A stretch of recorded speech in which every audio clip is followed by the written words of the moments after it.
Hello, everyone. I'm State Senator Jody Habush-Sinekin, together with State Representative Deb Undraka. We are very happy to be here with all of you to welcome you to tonight's event. I know that it is virtual, but it is very much peopled with wonderful people all around, and we have a great lineup, as you are well aware. We are here to just give you a feel for how much of an impact Grassroots North Shore had on our experiences and our success getting elected to Wisconsin's legislature.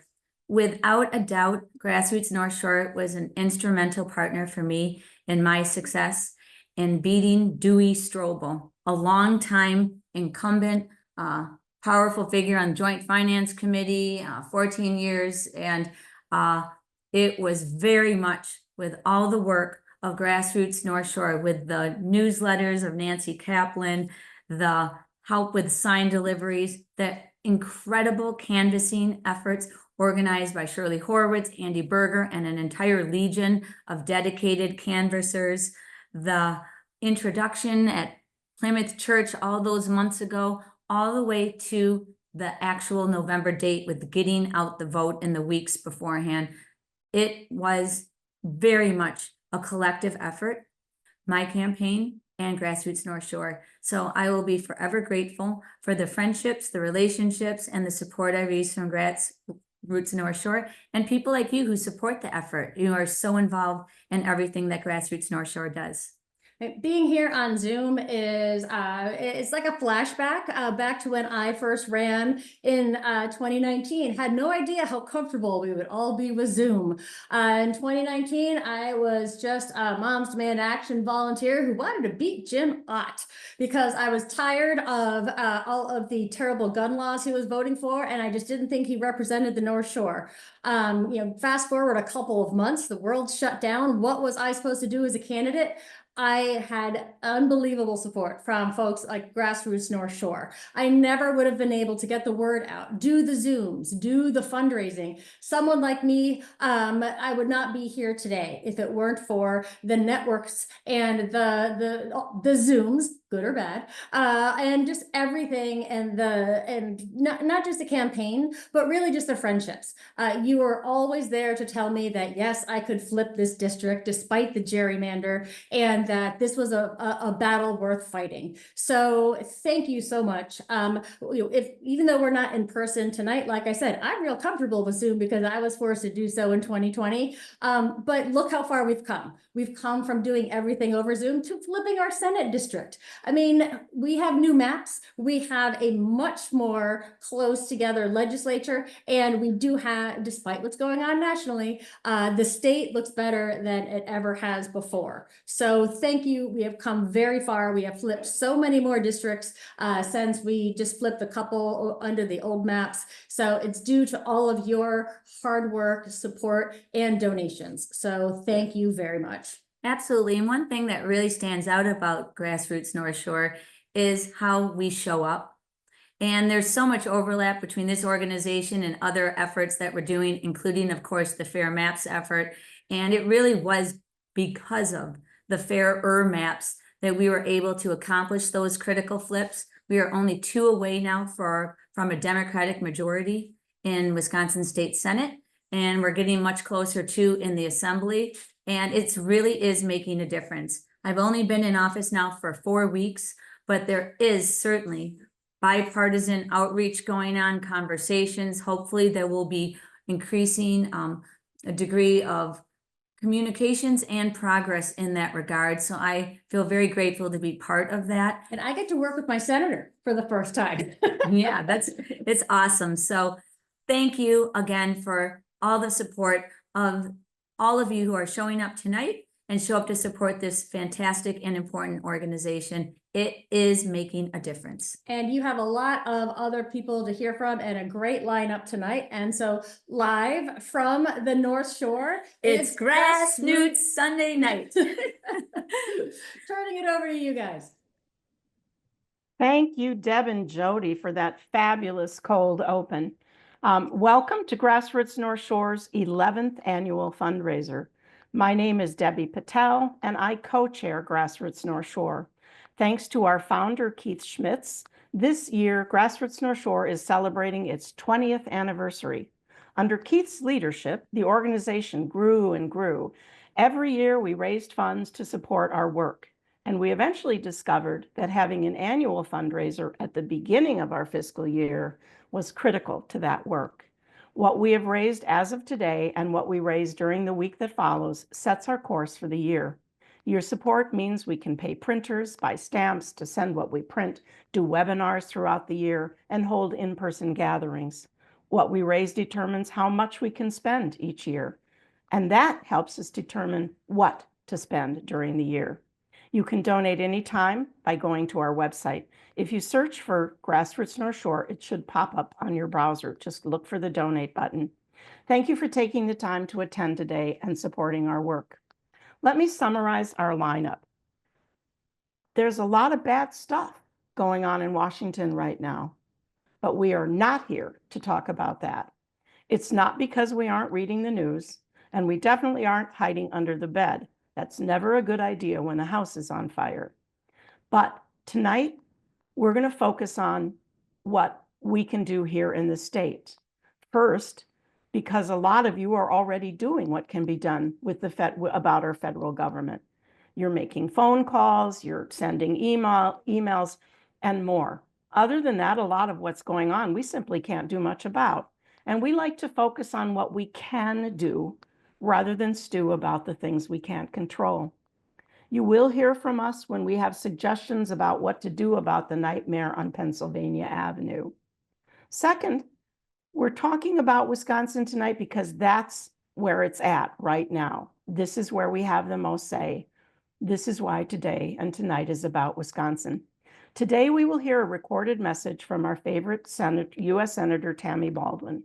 We will hear from a Grassroots North Shore volunteer, from the Wisconsin Democrats, and from our membership team. We also have 3 main speakers. We're going to hear from Jeff Mendel, a co-founder and president of Law Forward, and he'll talk about what we need to pay attention to in Wisconsin. Following Jeff, Nick Ramos with the Wisconsin Democracy Campaign will talk about what's on our very important April 1st ballot and the state of partisanship in Wisconsin. Let me give you a hint, partisanship does remain alive and kicking. But first, we have a special guest. Judge Susan Crawford agreed to stop by for a few minutes. She is running for the most important election of 2025 in the entire nation, the Wisconsin Supreme Court race. Here's what the New York Times said about it last week. The election will be the first test of Democratic and Republican enthusiasm in the new Trump era, and it will unfold in the state where the new president won his narrowest margin of victory. With few marquee contests in 2025 and no other statewide races anywhere until November, Wisconsin's court race stands out as potentially the biggest, highest stakes election in the year after Mr. Trump's return to power. Here's what Craig Gilbert said Friday in the Milwaukee Journal-Sentinel. The last time this state had a big judicial race, I was traveling in Ireland. The night before voters went to the polls, my wife and I were in a restaurant in Galway when I realized to my amazement that the people at the next table were discussing the Wisconsin Supreme Court election. And then he followed to say, this one's going to be bigger. Craig Gilbert was in Ireland. I was in a pool in Sarasota, Florida. And the Canadians and the Floridians, everyone swimming next to me that found out I was from Wisconsin, wanted to talk about our Supreme Court race. I'm in Florida again, and I anticipate the same thing this year. And this election is just as, if not more important. Elections matter. We need to fight the MAGA nation wherever we can, right here in Wisconsin. Judge Susan Crawford is running for the seat, and Grassroots North Shore has heartily endorsed her. And as soon as I stop talking, you get to hear from her. But to lead up to that, I want to share some thoughts about her opponent, Brad Schimmel. You may hear some of what I say from Judge Crawford, but it's really important that we all know about the right-wing Republican hack who wants to take over the highest court in our state. First, Brad Schimmel is defending the January 6th insurrectionists. I'll say that again. He is defending the January 6th insurrectionists. He is a MAGA candidate weaving a tale of victimhood, and he learned that from Donald Trump. He is a right-wing politician who wants to roll back our freedoms, especially women's freedoms, to 1849, restricting reproductive health care. He defended Scott Walker's unpopular attack on workers. He called the Affordable Care Act, which has helped over 260,000 Wisconsinites gain access to affordable health care, a quote, train wreck. As Attorney General, Brad Schimmel led a dangerous multi-state legal challenge to the ACA to end the Affordable Care Act and coverage for millions of people across the country.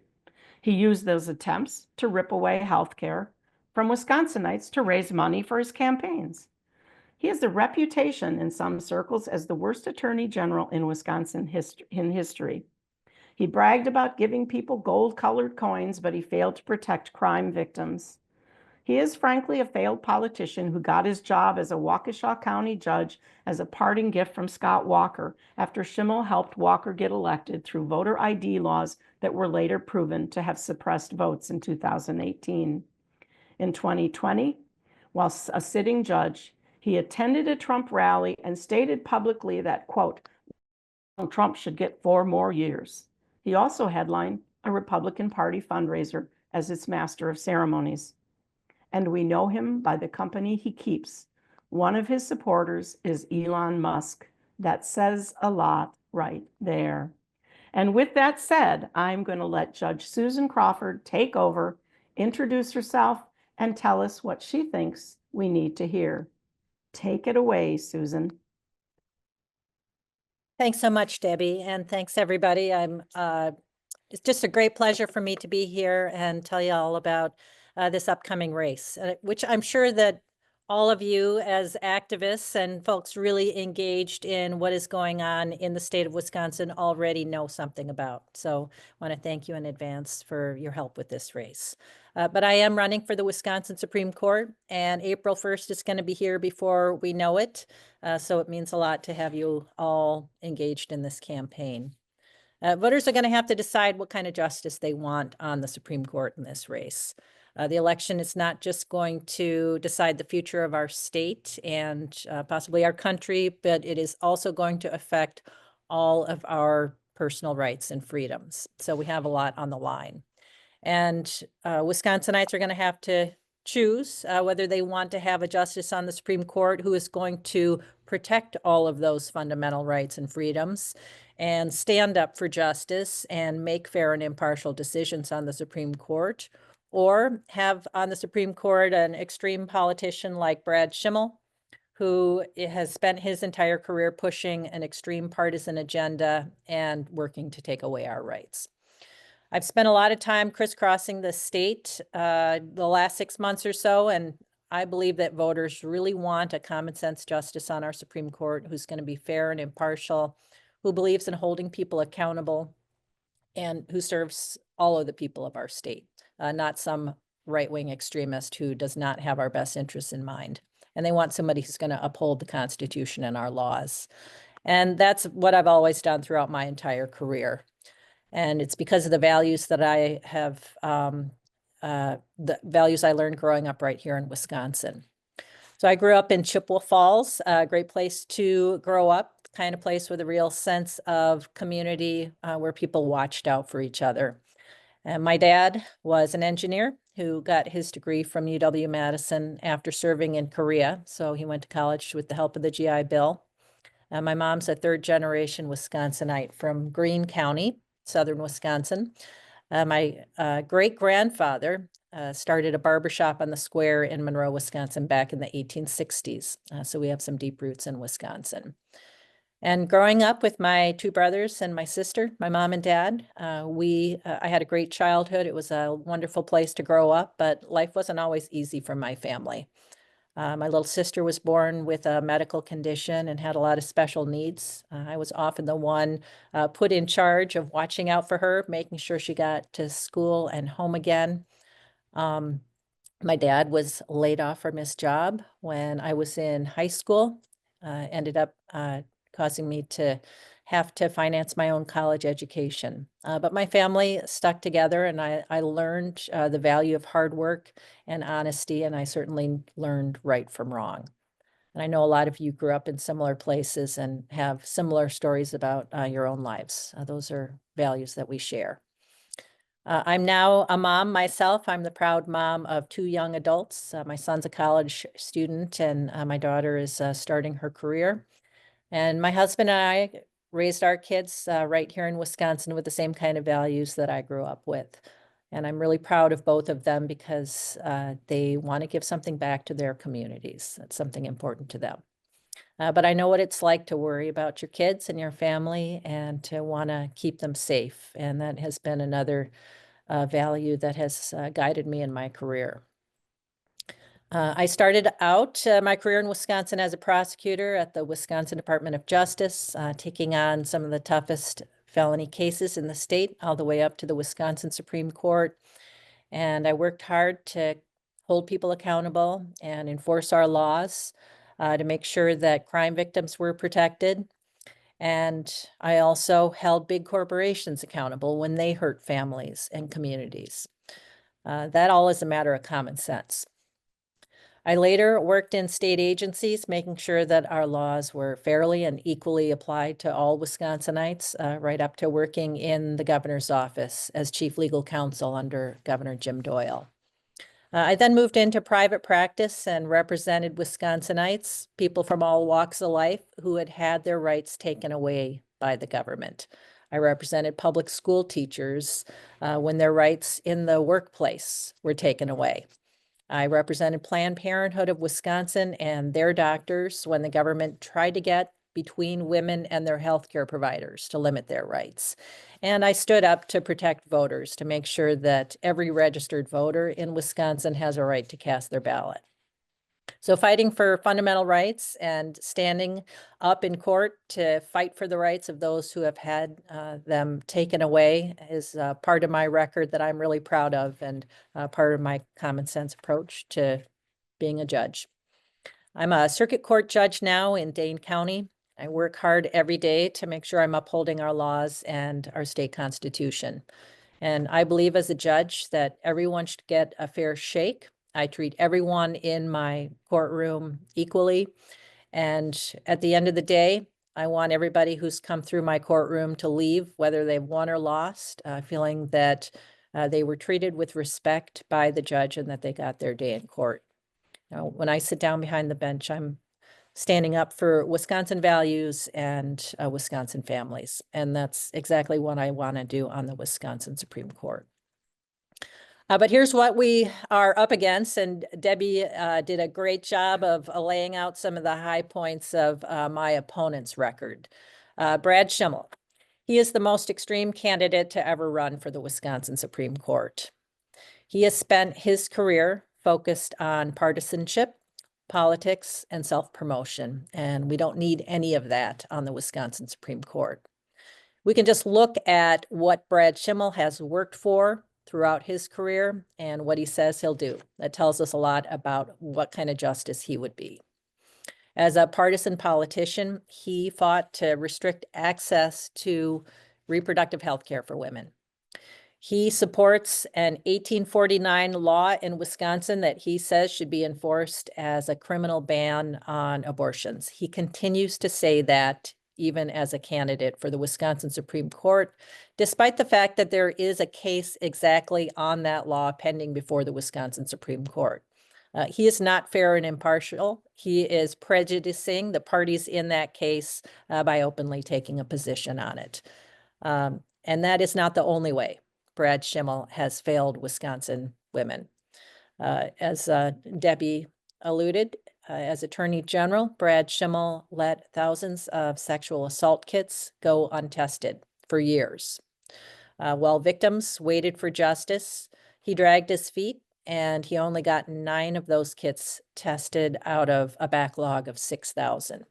Those kits are what contains the DNA that can help us identify the perpetrators of those crimes. And letting them sit on the shelf for another 2 years meant justice was delayed for those victims. Justice delayed is justice denied, and that should not have happened. But the reality is that Brad Schimmel has always been and always will be focused on himself, his political aspirations, and his own extreme agenda than doing what's right for our state. He was also one of the only attorneys general in the country that refused to enter a national lawsuit to hold the opioid companies accountable for flooding our communities with addictive drugs that ruin so many lives and so many families here in Wisconsin. At the same time, he was taking more campaign contributions from this pharmaceutical industry than just about anybody else in Wisconsin.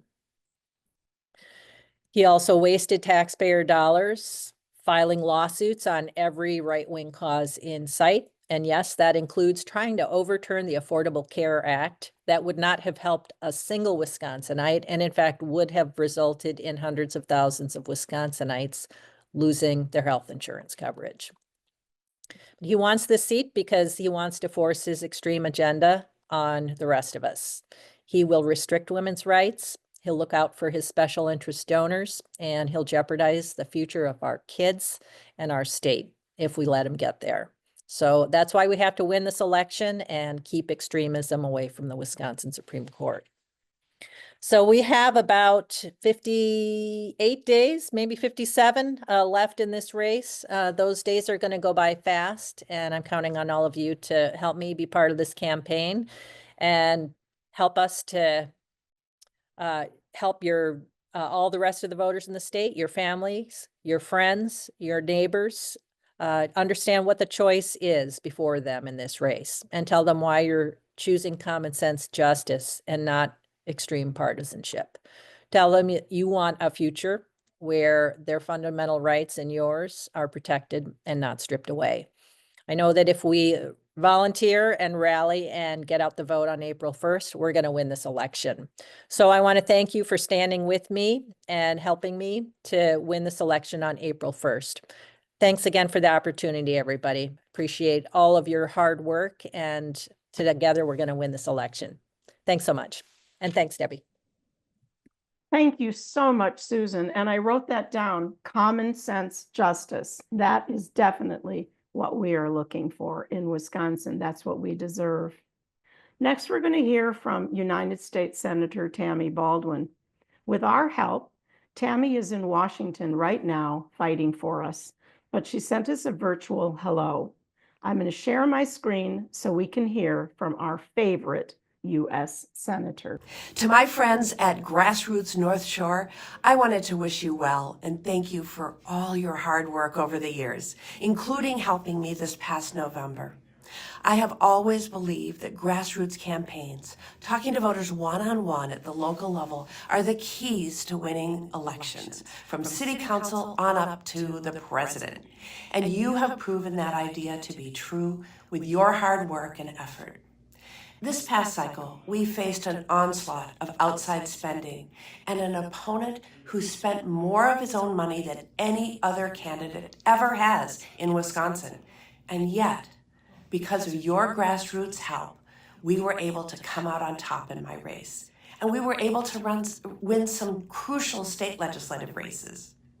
Now, I know we didn't get the results we were looking for elsewhere on the ballot, and folks are feeling discouraged. But now, more than ever, we need folks to roll up their sleeves and continue fighting for our shared values. You know that's what I will be doing every day in Washington, D.C. And I know that Grassroots North Shore will be right there by my side. Thank you again for all your support, and I look forward to seeing you soon. Before the evening is over, we are going to hear from my co-chair, Cheryl Moranto, who's going to talk about some of the things that we can do, that you and I can do at the state, local, and some federal level. But now we're going to turn to Jeff Mandel.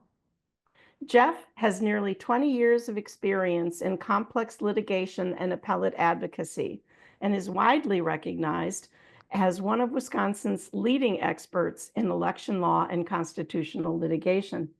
As one of Law Forward's co-founders, Jeff has built a legal infrastructure that is helping make democracy in Wisconsin work for everyone.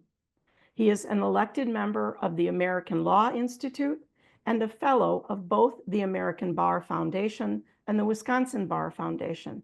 But what you really need to know about Jeff, and I found on Law Forward's website, is that he has also been a waiter and a water park lifeguard. Both are noble professions, but we are very glad that you chose to become our democracy defender. Take it away, Jeff. Thanks so much, Debbie. And thank you all for having me.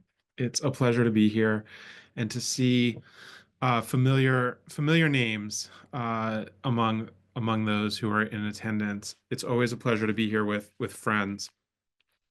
Law Forward is, as hopefully you know, Wisconsin's focused, nonprofit, nonpartisan democracy law firm.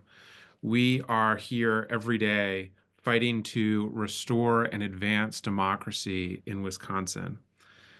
These are, as we meet this Sunday evening, these are dark and difficult days in many ways for our democracy. We are all, I think, feeling deluged, as Debbie alluded to earlier, with news alerts and headlines from Washington, where it feels like each day is worse than the day before. And I want to start by trying to put the work we do here in Wisconsin into context with that. I would suggest to you that if we panic, if we give in to despair, if we allow ourselves to feel overwhelmed, we are giving in to exactly the strategy that is being employed against us. We know that many of the things that are being done are illegal, unconstitutional, and will not practically work. And we all need to stand steadfast, recognizing that in time, much of this, just like the last time the current president was in power, much of this won't really come to pass or will be unraveled. What we need to do is we need to think of this. Before I said, don't panic, don't be overwhelmed, don't lose our heads. We need to think of this as if each of us is in a large symphony. And it can be frustrating at times to sit at home and practice our part alone, because there are large moments where we are not playing, or where what we play is simply a small part of the effect. And on its own, it does not seem particularly powerful, maybe even not melodic. But if we trust that the people next to us and the people in the row behind us and the people on the other side of the stage will all play their parts and everyone will do their jobs, it is going to work out. As you see these headlines around the country, day in, day out, I would encourage you to think back to Mr. Rogers, right, who used to say that in times of emergency, you should look to the helpers, you should look to the people rushing forward. Don't focus just on the alarmist headlines. Keep in mind that for almost every single one of these executive actions over the last 2 weeks, within a matter of hours, there have been one, if not multiple, lawsuits filed to challenge them. Many of them already yielding court orders that halt these unlawful actions. And for many of them, we are seeing public officials, civil servants, and ordinary people standing up and resisting. So again, if each of us does our part, and each of us focuses on the piece that we can do best, we will survive this, and our democracy will not just survive, but will prevail. So our part here, I would suggest to you, and what we're here to talk about tonight, is Wisconsin. And since I just did sort of the heavy part and talked about how bad things are, let me remind you that things aren't as bad as they seem. Let me talk about last year, because 2024, while there were electoral setbacks, and it leaves us, as Senator Baldwin said, with some bad taste in our mouth and some terrible things we need to deal with, 2024 in Wisconsin was in many ways a year of victory. Consider that in 2024, we settled the case against Wisconsin's fraudulent electors, the only civil case in the entire country, and the only successful effort thus far to create accountability for these bad actors who decided that they knew better than 3.3 million of their neighbors, and they were going to hijack Wisconsin's election results. We ended the nation's most extreme and durable partisan gerrymander in our state legislature, as we already heard Jody and Deb talk about at the beginning, about how things, even just a couple of weeks into our legislative session, are feeling better than they have in more than a decade. And it's not just the results that we're seeing in that legislative session, though those are important. We had more participation in our elections than we had had in ages. 10 years ago, in the depths of the gerrymandered legislature, only 50% of the legislative races on the ballot in Wisconsin in 2014 were even contested. The political parties and anyone interested in running for office knew that the fix was in so badly it wasn't even worth running. This year, or last year, I suppose, mere months after the new maps came into being, that number shot up to more than 80% of the races on the ballot were contested. And many of them had primaries because there were so many people who were excited about the opportunity to speak with and then represent their neighbors, to engage in democracy now that it was possible again. We saw last year not just the settlement of the fraudulent electors case, but real progress on accountability for those who tried to undermine our democracy, including action by the Office of Lawyer Regulation in response to Law Forward's grievance against former Supreme Court Justice Michael Gableman for his sham investigation of the 2020 election and his repeated, untruthful pushing out into the public of conspiracy theories and lies about our elections. We saw criminal charges against 3 people who were most responsible for the fraudulent elector scheme, not just here in Wisconsin, but for creating it here in Wisconsin and then exporting it to states around the country. Keep in mind, January 6th only happened because of the fraudulent electors scheme, right? What the January 6th protesters wanted was for Vice President Pence to take those fake elector certificates and act on them. And those fake certificates wouldn't have existed if it weren't for the scheme cooked up here in Wisconsin by Jim Troupis, Ken Chesborough, and some of their counterparts in Washington, including Mike Roman. All 3 of those individuals are now facing criminal prosecution here in Wisconsin. That was something that we finally saw in 2024. We saw drop boxes restored for Wisconsin elections. We defended voting rights in a litany of cases where every single case that mattered going into a massive election, we won. We protected the rights of individual people to vote. We protected the voter rolls and kept people on them and from being purged. It was an across-the-board success. And then at the very end of the year, we got a ruling that Act 10, Scott Walker's signature accomplishment, and a blow to working people and to the workings of our government here in Wisconsin, was unconstitutional. All in all, it has been a really good run for democracy here in Wisconsin of late. And the election that we just heard about from Debbie and from Judge Crawford is the next piece in that fight. I would suggest to you, when I say that each of us, the best thing we can do for our democracy is to be playing our part and focusing on the piece that is most within our control and our experience. For most of us here in Wisconsin, that is the April 1st election.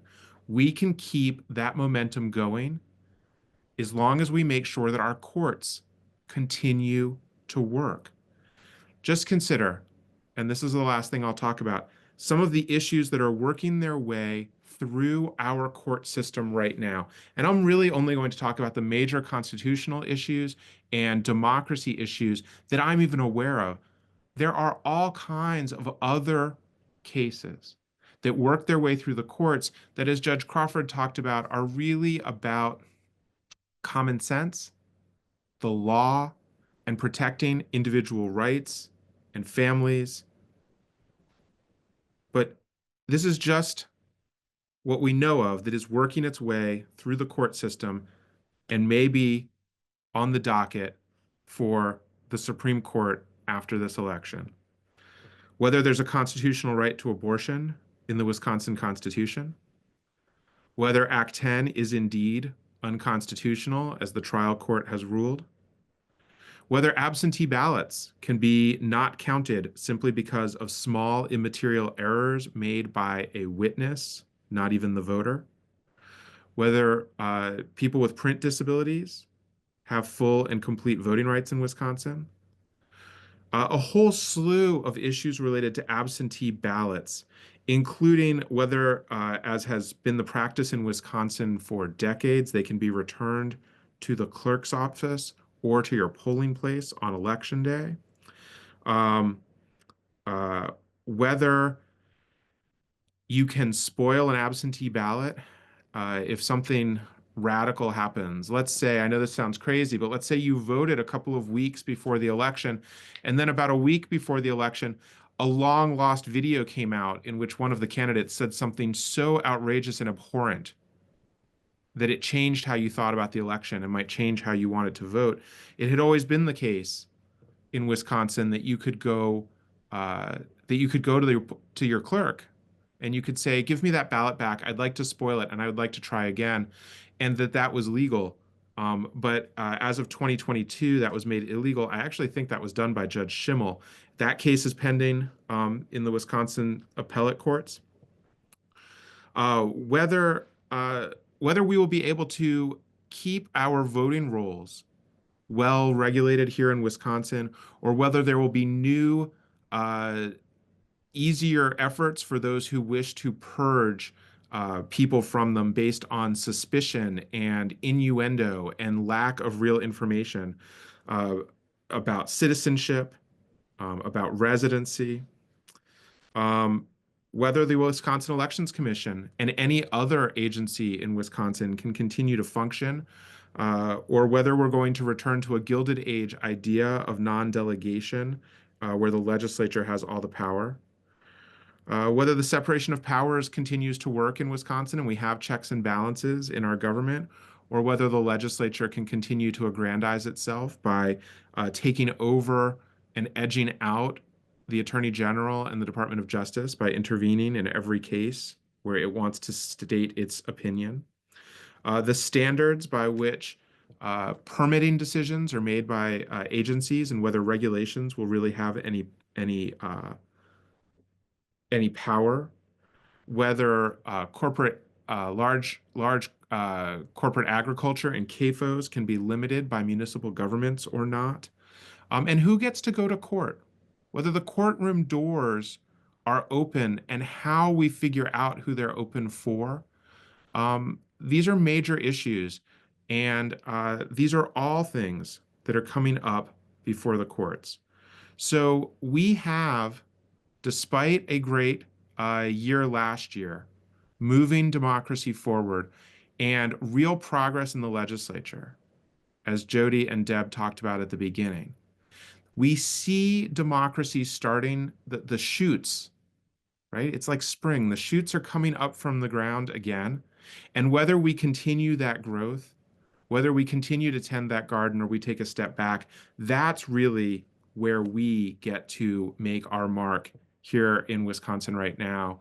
That, I would suggest to you, is its own kind of impact on the national scene, its own kind of resistance, showing that Wisconsin, which was for more than a century the best laboratory of democracy in the United States, the place most known for policy innovation, if we can bring that back, if we can keep Wisconsin going and get back to where we were before Scott Walker and a reflexive, rigid, right-wing ideological majority on the Supreme Court sort of undid so much of Wisconsin, that is the best form of resistance and the best contribution that we can make to keeping our national democracy flourishing.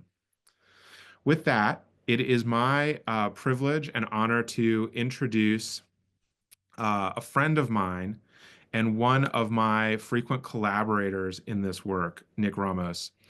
Nick is the executive director of the Wisconsin Democracy Campaign, which is an essential organization in keeping democracy moving forward in Wisconsin. Nick is a longtime advocate for voter rights. Before he was at the Democracy Campaign, he was the Wisconsin Coalition Coordinator for Vote Riders, making sure that everyone in Wisconsin who was eligible to vote and wanted to vote was able to do so. Nick is a man of many skills. He is a lawyer, he is an organizer, he is a strategist, and he is a philosopher. And so now you get to hear from him. Thank you so much. And thanks, Jeff. You're gonna make me blush over here. And hello, everybody that is here tuned in for the Grassroots North Shore fundraiser. It is a treat to be here with all of you. And I don't take it lightly that, when we get folks either together in community, whether it's in person or it's virtually. I mean, I always just take a moment, go through the names, go through and see who's here. And I see some Democracy Campaign supporters in the audience. And so I just want to thank you all. Thank you all for taking the time on a Sunday to just be here and be able to talk about the issues and talk about just what really matters for us here as Wisconsinites. As Jeff mentioned, my name is Nick Ramos. I'm the executive director of the Wisconsin Democracy Campaign. Democracy Campaign has been in existence since 1995, working diligently to try and track and expose the rampant amount of money that's in our politics, but also to work on a full range of pro-democracy related issues. And in that time, if you're doing the math at home here, ladies and gentlemen, we're turning 30 this year. It's been a wild ride. And I can tell you it's been a wild ride for me sitting in the executive director's chair for a year and 6 months now. But I want to take some time because the organizers of this tasked me with really thinking about partisanship in Wisconsin and why the grassroots movement is so important. And so I wanted to take some time to just talk a little bit. And Jeff was starting to do this, talking about just where we've been, especially over the last couple of years. I mean, I know just looking at this list, and I'm just gathering, who's here, that you all have seen some stuff in the state. And I mean, I've lived here in Wisconsin proudly for the last 10 going on 11 years now. But when I think about just reflecting back on the last couple of years and just some of the difficult trials and tribulations that we as a state have had to deal with, and yet through all of that, like a rose that's blooming from the concrete, we've been able to deliver some really extraordinary things that people around the country did not think we were capable of doing. I think about 2023. You guys probably remember it like it's yesterday because we happen to have Supreme Court races like every year. But that 2023 election where Janet Protasewicz was elected to the High Court, did you know that, I mean, these seats, they're nonpartisan seats, and we are a purple state. But let's face facts. I mean, we understand that even in the nonpartisan realms of our elections, that there are folks that hold themselves out ideologically one way or another. And so if we're going to think about it like that, the last time that there was ever this kind of shift from a conservative controlled court to a progressively controlled court was literally 15 years ago. 2008 was the last time. And so history was made in 2023. History was also made as far as record spending money, which I'll talk about in a little bit. But let's just stop there for a second and just think about that. Right after that race, we then get to see the case that brought redistricting to our high court. And February 19th, 2024 is a day I will never forget. And if you watched in the governor's chambers, and I see a lot of people here that were in that room, here you would hear me with my little baseball cap on, just yelling because I could feel just all of the energy, all the blood, sweat, and tears that went into trying to fight for fair maps and trying to end gerrymandering in this state. That on that day, we got the first legislatively voted on pass maps that were signed into law by the governor since 1971. 1971, the last time that the Milwaukee Bucks, besides in recent memory, got to see an NBA championship when we had Kareem Abdul-Jabbar here. We got to enjoy a temporary fix on these maps that have plagued our state for years. And then after that, Jeff mentioned it, the ballot drop boxes, they came back in July. 2-year hiatus, and it was all based on this big lie that folks were peddling. And we got to see the just the raw energy of people wanting to see our democracy be restored to what it once was. And drop boxes, I know, have been a lightning rod issue, but it's been remarkable to be able to see that victory take place here. And he mentioned just voter turnout, and I want to just hit you guys with some facts. Fact is that in August of last year, Wisconsinites broke a couple of records. First being that we, as an electorate, had the highest voter turnout during an August primary in a presidential election in over 60 years. And then, if you're going to even add to that, Wisconsinites, loud and clear, voted down 2 anti-democratic amendments that impacted the governor's ability to be able to allocate federal funds. And that's noteworthy for so many reasons. But this fact should blow everybody's mind. In the history of Wisconsin's Constitution, going back to 1848, nearly 75% of the ballot measures, constitutional amendments that arrive at the ballot pass. So the fact that 2 amendments could be struck down in one election is extremely remarkable. And then you look to November, and we can talk about November ad infinitum, but let's face facts. Wisconsin was #1 in the country for voter turnout by achieving 76.1% voter turnout amongst our eligible voting age population. And it has everything to do with people power. It has everything to do with grassroots focused individuals like yourself. It doesn't have anything to do, I get to play a little part in the cog here, but I'm telling you right now, if the people ain't showing up, we are not moving the ball of democracy forward. And I have to just give you your flowers. I have to give you all the love and gratitude because you showed up, even when it was hard to show up, when it's easy to be jaded in a state like Wisconsin. And I'm looking forward to 2025. And I know it. I mean, I know it's just never easy for us here. And yet we are tasked with having to pack our lunch pails, put on the hard hats, strap on the boots, and we have to go to work to fight for our democracy every single day. And so I'm telling you right now, when it comes to thinking about partisanship in the state, it's something that we are know it all too well, unfortunately. And I was very hopeful after seeing in this November election when the political landscape was starting to be adjusted because of these fair maps. I was hoping that we were going to get an opportunity to see more opportunities for folks that want to work across party lines and figure out how we can make Wisconsin a better place.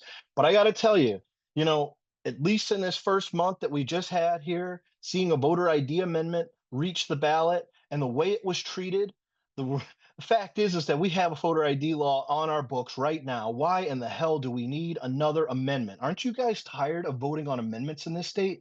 Aren't you tired of the legislature choosing to legislate by cementing bad public policies into our Constitution instead of actually doing the real work to be true lawmakers? I can tell you that, like, me as a voter ID expert and trying to explain every reason under sun why this is a terrible thing for us to be allocating our time, especially coming off of a school shooting, especially when folks are complaining, and rightfully so, about our economy right now. This is what you guys spend your time, taxpayer dollars on. It's pathetic. And you want to know something? We are seeing right now that when people step up and show that they are not afraid to speak out against bad actors, speak out against bad public policy. We saw the federal freeze that was getting ready to take place. And what did people do? They rallied. And guess what? They ended up retreating so fast because they saw that people were ready to stand up to these bullies and let them know that we will not accept any of this, all this bogus baloney that you're trying to peddle upon all of us. And so I think about where we can go as a state. 2025 to me is a year of resilience and of growth. It's a place where we are able to educate folks and have conversations with people that are not necessarily in alignment with us, don't necessarily see why we believe in certain proto-democracy things, and having real conversations with people, uncomfortable conversations with people, and then thinking about when there's folks trying to push bad public policy on us, being ready to mobilize and push back. Look to your trusted messengers. Look to the helpers, like Jeff said, for Mr. Rogers' example, and working in community together to be able to do our part to show that we are a people-powered grassroots movement here in Wisconsin, and you cannot just walk all over us. And then from there, doing the things that we can to build and move that ball of democracy forward so that we can continue building upon the successes and not getting lost in all of the things that are here that are meant to distract us and divide us. Because right now, I'm telling you, we have a 5-year window to be able to end partisan gerrymandering in this state, because we have 2030 as census where we get to go redraw new maps based upon the reallocation of populations. And it's going to be critical that folks are engaged about the importance of what we can do, legislation, constitutional amendments, the grassroots power that we wield because we're more powerful than we even know. And we can deliver a gerrymander-free Wisconsin here if we're on our P's and Q's. I think about the nauseating money that gets spent in this state on campaign finance related things. Aren't you tired of feeling like our politicians can just be bought by the richest clowns that are here and outside of our state? I know that the lawmakers are tired of having to be bona fide telemarketers and fundraisers. And so we need to be looking to do what we can to showcase not just the money, but showcase what we can do as a society to be able to balance the scales here. And guess what? My organization, while I'm here until they take the baton out of my hands, we are going to do everything in our power to make sure that we are fighting for public campaign finance reform in this state, so that folks don't need to just be doing their little tap dances for the biggest corporate sponsors and the biggest highly wealthy folks in our society. It's about the people. It's about one person being able to cast one vote and us all being able to have equal say in this thing called democracy. And guess what?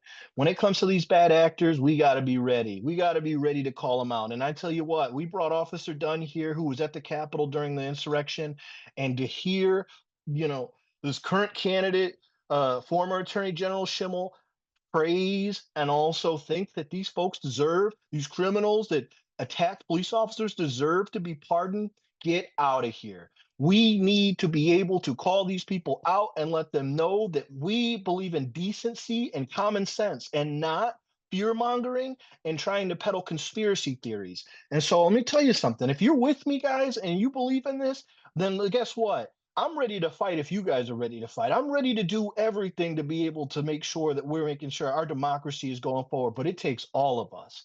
And so I'm so grateful to be around people that really believe in this thing, really care about this thing, because you guys fire me up. You guys make me want to run through brick walls and you make me want to do everything I can so we can be able to pick it up, not just for this generation, but for future generations.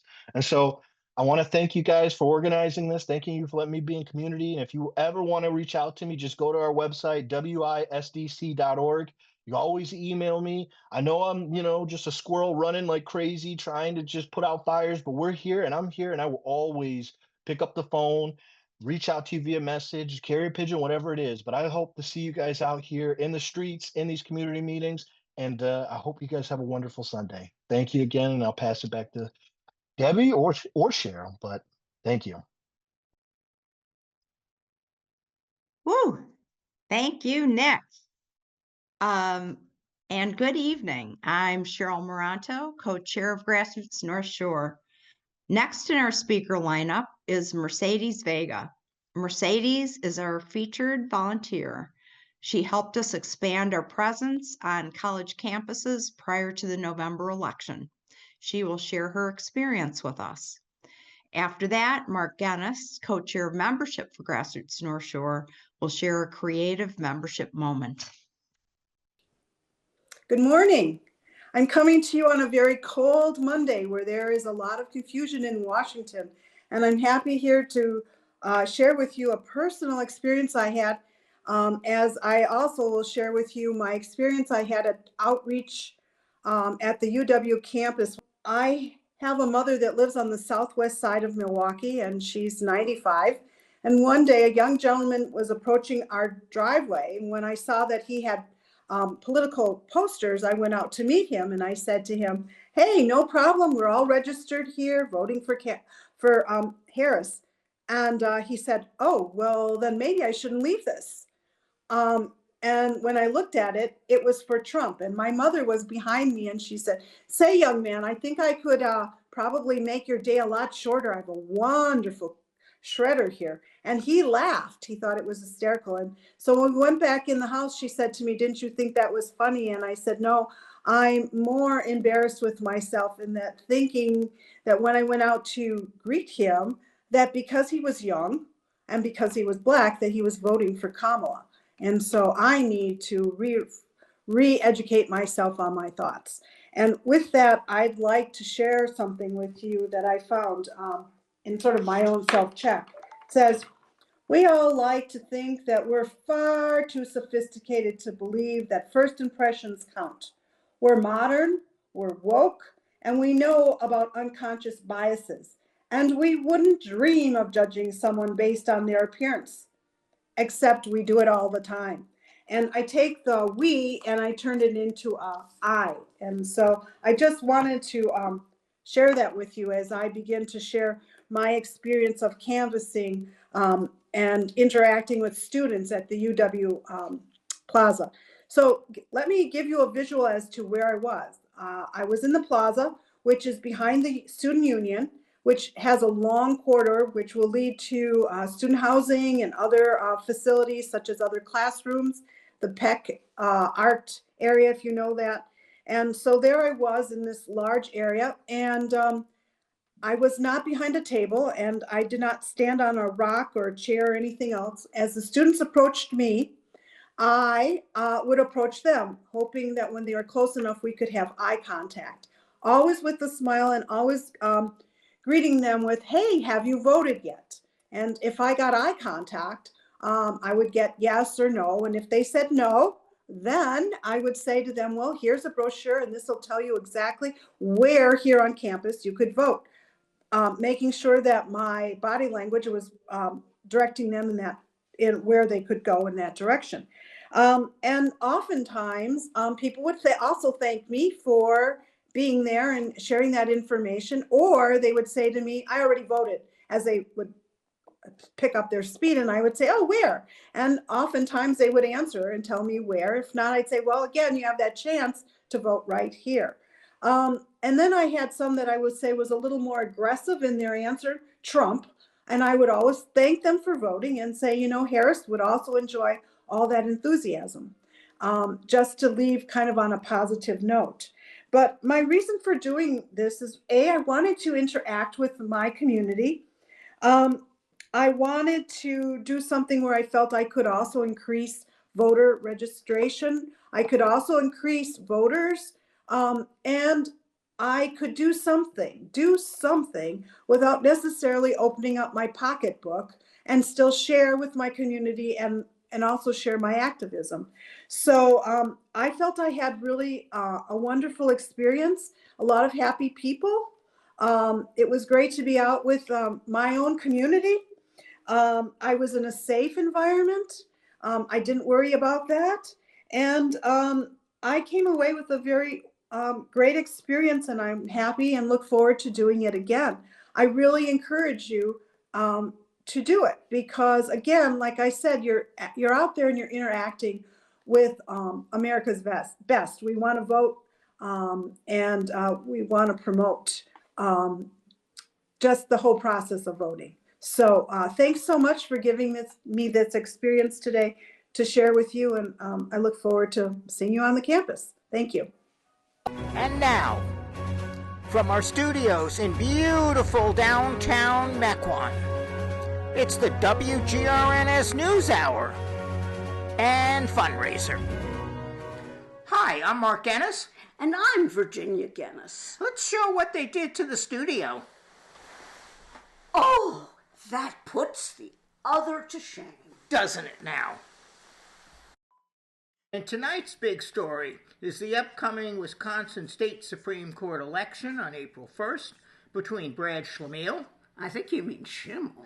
Schimmel, sorry about that. Between Brad Schimmel and Susan Crawford. I hope people were informed about this election. You're so right, Virginia. There's a lot riding on this. Electing Susan Crawford to the Wisconsin State Supreme Court will keep our progressive majority, and this will be so important in helping the state move forward in so many areas like gerrymandering, Act 10, reproductive rights, a lot more. The Wisconsin Supreme Court may be the last bastion against the cruel insanities of Donald. Uh-oh, the name that shall not be mentioned. You're so right. Now, let's hear how people are informed about the upcoming election. We turn now in our next segment to our award-winning roving reporter, Rock Bottom.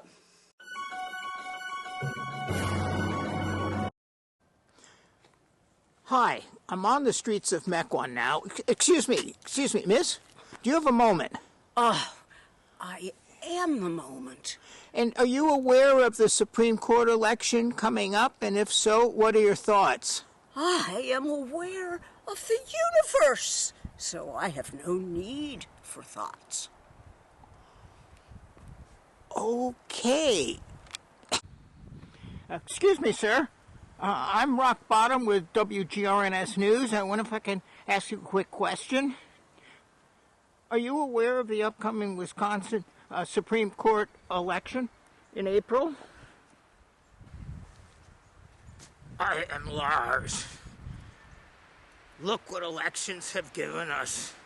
I have no need for elections. I hate elections. I'm through with elections. Don't bother me anymore.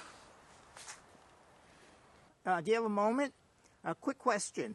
Are you aware of the upcoming Wisconsin State Supreme Court election in April? It's only the most important election in the state this coming year. The Wisconsin Supreme Court state election is critical. We must elect Susan Crawford and maintain the progressive balance on the state. Excuse me one moment. How come you're so up to date on political current events? How come I'm so up to date? I'll show you.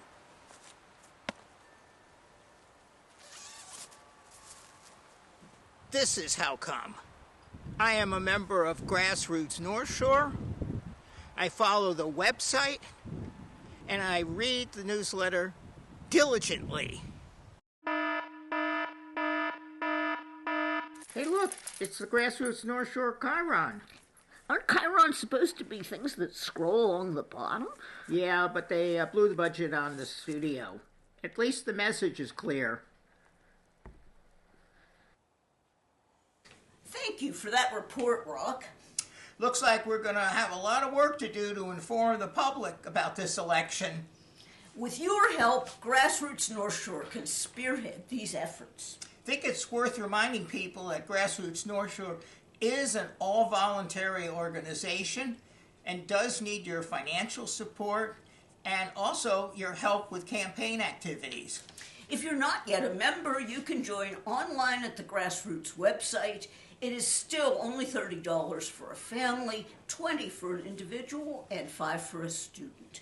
And you can donate online at the same website and volunteer for campaign activities on the same website. So, from all of us at the new WGRNS studio, thank you and good night. And let's get Susan Crawford elected! And don't forget to donate! Thanks again to Mercedes and Mark for their excellent work. Now I'd like to introduce Daryl Gibson. Daryl is currently working with the Wisconsin Dems but he's a long history working with grassroots groups, including Grassroots North Shore. He'll talk to us about the important contributions that grassroots groups like ours make, as well as the importance of the April election. Take it away, Daryl. Good evening, Grassroots North Shore. That is a very, very tough act to follow, but I'll try my darnest. I hope you all are doing well this evening. And I want to say and give a sincere thank you for all the efforts you all have done over the years, but especially this past November. It was a tough year, to say the least, but the efforts you all had talking to voters, talking to your community, pushing people, pushing narratives really showcase the importance of grassroots engagement when it comes down to the local level. We heard today great amounts about Judge Crawford and her importance of this race. Wisconsin is in the spotlight for the rest of the country. Wisconsin is the leader of the movement right now. Wisconsin, folks were looking at Wisconsin to know how to resist what folks should do now in these troubled times. But one thing that we've always done here in Wisconsin is move forward. We have, been through some tough times ahead of us. Remember 2010 when we didn't know what was going to hold for us after Act 10 came down. And look at us now. New maps, a new opportunity to retake the House come this next year. We've run a great amount of Assembly seats to Senate seats this past November. We kept Tammy Baldwin in office. And although we did not win the top of the ticket, the work that we've done on the local level, on the grassroots level, has shown and did show and will show for future years to come. So I'm not going to continue to harp on, the great Judge Crawford, because I know you all know the importance of that. Nationally, we know the importance of that. We also have a very important DPI race for us to really focus on and get engaged with. But I do want to spend my time on the local level things and our local elections we have this spring. One thing Wisconsin is going to have, no matter what weather is elections year round. In the spring is no different. Some races that I want you all to kind of pay attention to are the Sheboygan mayor's race. Ryan Swerson is running for re-election, and he's looking to move and modernize Sheboygan and that community for it, right? We have a great, great, great opportunity in lacrosse to have a Democratic candidate win in that race. We have a young man who's running, who's on the school board, and we have a city council president who's also running. And when you have two progressives running, it's never, always a good time, but to see the importance and see the moment that we're in, to step up and say, I have the vision. I know what we need to do. And it's rooted in democratic and progressive values. It's always good to see, especially in the lacrosse area. Winnebago County Executive Gordon Hintz is running. He's, formerly the Assembly member leader, and he's running on experience. He's running to make sure that we can continue to win Winnebago County in the future. We can make sure government is more prosperous for its residents and more transparent, and improve this public trust in general. Another race I love to focus on is the Jefferson Circuit Court Judge Branch 2 race. It's a mouthful, but that is an important race because Governor Evers appointed Judge Beck, who's running for re-election, and she's up against a Republican place candidate, which a lot of our folks are up against on the ground. And I want to remind folks of a time that the shoe was on the other foot. In 2008, we made history. We elected President Obama to become the first African American president of this country. It was a joyous time. It was a very happy time. But 2 years later, something happened. And it's crazy to think about it now, but this conservative wave called the Tea Party came about. And it took over the House. It took over the Senate, and not only did it on a federal level, but on the state level. It really entrenched itself in our local democracy, in our local governments, and it made the majority of the Republicans that they have now. Well, folks, this is our time. Like I said earlier, this is the first time in a decade plus that we have an opportunity to win back the assembly. It's the first time we have the opportunity to win back these local executive offices, to push our narratives, to push our agenda, to make sure we're moving forward as a community together. We are in very divisive times right now. We need leaders in a local office not to continue to divide us, but to unite us, not to make sure we keep ourselves in this old archaic way of thinking, but move us towards a more modern, holistic, and community way of thinking. We see the benefits of having a progressive leader in office locally. We see the benefits of having progressive grassroots on the ground pushing people forward. We need that. This is our time to step up locally to make sure that whatever comes down from the federal level, we have safeguards on the local level to fight back. Our great governor, Governor Evers, has already said that he's going to push back on all crazy and nuanced things that comes from the federal administration. We need that same level of pushback in our counties, at our villages, in our communities, and we need leaders to do so. So yes, I am not telling you not to focus on Susan Crawford and a DPI race, but I am telling you you can do two things at once. You can make sure that we win back the Supreme Court for a progressive majority.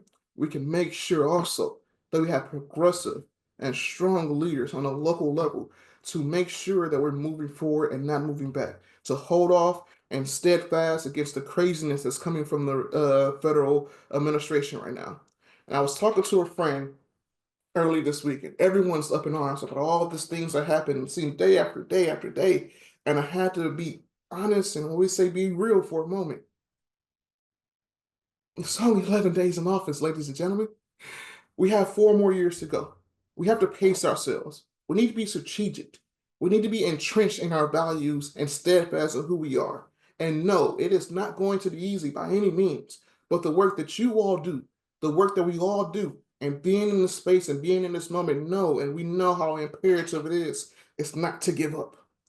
It would have been so easy to just walk away and to hold our heads down when the Republicans had supermajority in the House and Senate, and we did not have fair maps. There was no light at the end of the tunnel, but we kept fighting. We kept pushing forward. We know how to do that. It's time for us to continue to do that and push our neighbors to do that, push our communities to do that. And no, it is not an easy pathway. It's a pathway worth fighting for the future of our country, ladies and gentlemen. So I do want to say as well, I am the political director with DPW. And if you know of any good progressive leaders that are running for local office, I'm talking all the way down to the library boards, to school boards in the grassroots North Shore area, please reach out to me. Let me know. See if we can, us at the party, can support those folks against these right-wing conservatives. The last thing I want to leave you with is that I said this at the top, and I want to truly reiterate it. We are the resistance. This race, Supreme Court race, is the most important race this country will see against the Trump administration. It's the first race this country will see against the Trump administration. They are looking to us as a means to fight back. We're tired. We've been fighting for years, but we know we have the endurance to move forward. I do want to say one last thing as we come to an end, and I have it written down. This country is looking at Wisconsin as the first strike for persistence and resistance. Holding the line here today is necessary to preserve the choices for tomorrow and for our future. Please, if you haven't done so already, make sure you're spending time giving to Grassroots North Shore. Not just dollars, but your time, your experience, your know-how. We sincerely appreciate the work that you've done. I know firsthand the power that you all have in your communities, and I know firsthand the change you all have the ability to make. I thank you for the time. Have a great evening. Talk to you all soon. Thank you, Daryl. I'd like to remind everyone of the primary election on February 18th. For most of us, the only thing on the ballot will be the race for state superintendent of public instruction. There are 2 progressive candidates running, Jill Underly, the incumbent, and Jeff Wright. Grassroots North Shore is not endorsing in this race. We'll work our buns off for whichever progressive candidate wins the primary. But please be aware that the third candidate is a strong pro-voucher candidate and that vouchers have robbed our public schools of much needed funding. Our next event will be our in-person annual meeting on April 6th at Plymouth Church at 4 p.m. Our theme, What's Ahead for the State and the Nation? Guests will include Democratic Assembly Leader Greta Neubauer, Assembly Representative Deb Andraka, and our new state senator, Jody Habish-Sinekin. Our keynote speaker will be Jim Santel. Jim is an attorney who's an expert on the constitutional limits on presidential power. He has a regular program on civic media called Amicus, a Law Review. He will speak to us on what Trump really can and or can't do. I like to think of Grassroots North Shore's prime directive as giving agency to our members. We work to be a one-stop shop to keep current on candidates and elections, and to provide access to opportunities for our members to make a difference in our community and our state. And it's been wonderful to hear all the speakers today talk about all the strides that we have made in Wisconsin. We just have to keep it going. Let me tell you about some upcoming volunteer opportunities. We will be doing postcards for the Supreme Court election. They'll be delivered around March 3rd. Then afterwards, we follow up with phone calls to those who we send postcards, because every touch makes a difference. These calls are easy to make because they're to strong Democratic women, but we're sending out lots of postcards and we need lots of people to make those follow-up calls. You can also distribute flyers on the campuses. You know, you heard Mercedes talk about, it's really kind of a fun activity. March 17th through 20th at MIAD, and March 24th to 27th at UWM. If you're interested in signing up for that, you can go to grassrootsnorthshore.com, click the Get Involved button, and then click Volunteer on the drop-down menu to sign up. You can also knock doors. The Wisconsin Dems are already canvassing for Judge Crawford, and I'm sending people out for my house, 18 this weekend. People are thanking our canvassers for letting them know about the election. This is actually a very high impact canvass, because so many people are just not even aware, or even if they are aware, they tend to not vote in spring elections. We have to drive that turnout, and knocking on doors is the best way to do that. Mobilize links to sign up for canvasses are in the Grassroots North Shore newsletter. Finally, Hanan, a local agency supporting refugees who've been awarded asylum, along with all such agencies serving refugees, received a stop work order from the State Department in late January, causing Hanan will lose almost $200,000 just over the next 90 days. That is crucial to help these folks who often have waited years to get asylum, often have helped the U.S., and they need help settling in. Hanan is in need of volunteers, advocacy, and financial support. Please look for details in the next Grassroots North Shore newsletter. Everyone who registered for this event will receive a follow-up email that includes links to our speakers, web pages, and a link to donate to support our work. Thanks again to all of our wonderful speakers tonight, and for the important work that they do. We are living in very difficult times. Remember that authoritarians get much of their power by convincing people that they are alone and that resistance is futile. Powerful people are complying in advance, but we can and we must exercise our rights and reclaim our power. By working together and staying strong, we the people will prevail. Thanks to each of you for staying in the fight. Thank you and good evening.